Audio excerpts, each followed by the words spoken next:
فرمایا سورہ فاتحہ کا نام کیا ہے؟ الشفا.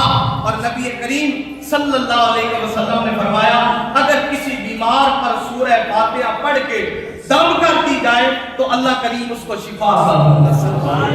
اب اگر سوال اٹھتا ہے کہ اگر دم کی ہے اور شفا نہیں ہوئی تو وجہ سورہ فاتحہ کے فضائل میں کمی نہیں ہے، انسان کی اپنی روحانیت کی کمی ہوتی ہے، انسان کی اپنی ذات کی کمی ہوتی ہے. وہ میں نے آپ کو واقعہ کئی مرتبہ شاید سنایا ہوگا کہ بابا فرید رحمۃ اللہ تعالیٰ علیہ کے پاس کوئی بندہ آیا، اس نے کہا مجھے کچھ دیں. آپ نے مٹی کا ڈیلا اٹھا کے بسم اللہ پڑھ کے پھونک ماری، فرمایا لے جا. وہ ڈیلا سونے کا بن گیا.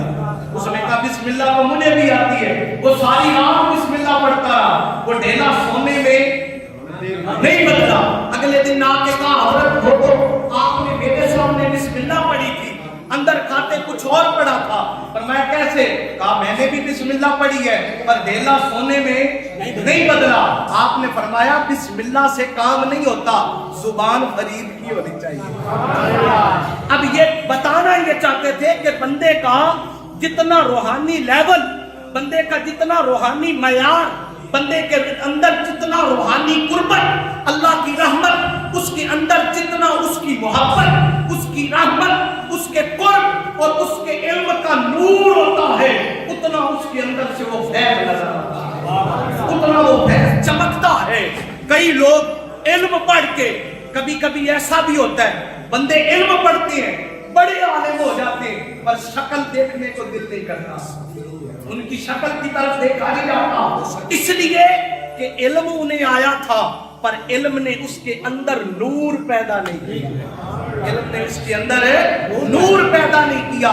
جب علم بندے کے اندر نور پیدا کرتا ہے نا تو پھر بندے کے چہرے پہ بھی نور نظر آتا ہے، بندے کی گفتار میں بھی نور نظر آتا ہے، بندے کی آنکھوں میں بھی نور نظر آتا ہے، بندے کے کردار میں بھی نور نظر آتا ہے، بندے کے معاملات میں بھی نور نظر آتا ہے. پھر لوگوں کو لگتا ہے کہ شاید یہ بندہ یہ شاید بھول ہے یا شاید یہ جل ہے، ہم نے اس کو اس بات سے برگلا لیا. نہیں، وہ تیرے لیے یہ لگ رہا ہوتا ہے کہ شاید اس کو اس بات سے ہم نے ہٹا لیا ہے، پر نہیں، اللہ کریم نے جو اس کے دل میں علم کا نور ڈالا ہوتا ہے نا وہ اس کو اتنا اپنی کریمی کا فیض عطا کر دیتا ہے کہ وہ پھر کہتا ہے نہیں، جیسے وہ درگزر کرنے والا ہے وہ بندے کو بھی درگزر کرنے والا ہے. یہ بندے کے اندر صفات. فرمایا جب بندے کو نور علم کا عطا ہو، جب قرآن حدیث بندے کے دل میں سما جائے، کر جائے، پھر بندے کا من بدلنے لگ جائے، بندے کا کردار بدلنے لگ جائے، جب وہ آہستہ آہستہ اس فیض کے مدارج چڑھتا ہے تو فرمایا اللہ کی جتنی صفات ہیں اللہ وہ صفات بندے میں ڈال دیتا ہے. اللہ وہ صفات بندے میں ڈالتا ہے. فرمایا پھر اللہ کریم ہے، وہ بندے کو بھی کریم بنا دیتا ہے. پھر اللہ درگزر کرنے والا ہے، وہ بندے کو بھی درگزر کرنے والا بنا دیتا ہے. اللہ حی القیوم ہے، اللہ ہمیشہ رہنے والا ہے. جب بندہ اس کا ہو جائے اور اس کا نور اس کے من میں آ جائے تو وہ بندے کو بھی حی القیوم کر دیتا ہے، وہ بندے کو بھی مٹنے نہیں دیتا. ہزاروں سال گزر گئے علی اجمیری کی قبر کو، آج تک کوئی مٹا سکا؟ نہیں مٹا سکا.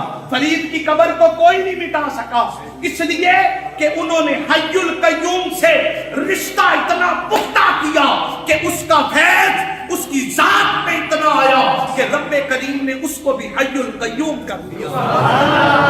پھر فرمایا وہ جبار ہے، وہ قہار ہے، وہ جبر کرنے والا ہے، جبار اور قہار ہے. فرمایا جب اس کے من میں علم کا نور آ جاتا ہے، جب اس کے من میں قرآن کا نور آ جاتا ہے، حدیث کا نور آ جاتا ہے تو فرمایا پھر وہ بندہ بھی جبار اور قہار بن جاتا ہے. اب وہ کیا کرتا ہے؟ فرمایا وہ اپنے نفس پہ جبر کرتا ہے، وہ اپنے عمل پہ جبر کرتا ہے، وہ اپنی چاہت پہ جبر کرتا ہے، وہ دنیا داری پہ جبر کرتا ہے، پھر وہ اپنے لالچ پہ جبر کرتا ہے. وہ جھوٹ کو قریب نہیں آنے دیتا، وہ حسد کو قریب نہیں آنے دیتا، وہ بد امنی کو قریب نہیں آنے دیتا، وہ بد کرداری کو قریب نہیں آنے دیتا، وہ لالچ کو قریب نہیں آنے دیتا. اس کا من کہے کہ تھوڑی سی اچھی کھا لے، بے ایمانی کی کھا لے، وہ کہتا ہے نہیں میں بھوکا رہ لوں گا، یہ نہیں کھاؤں گا. وہ یہ فرمایا یہ شفاعت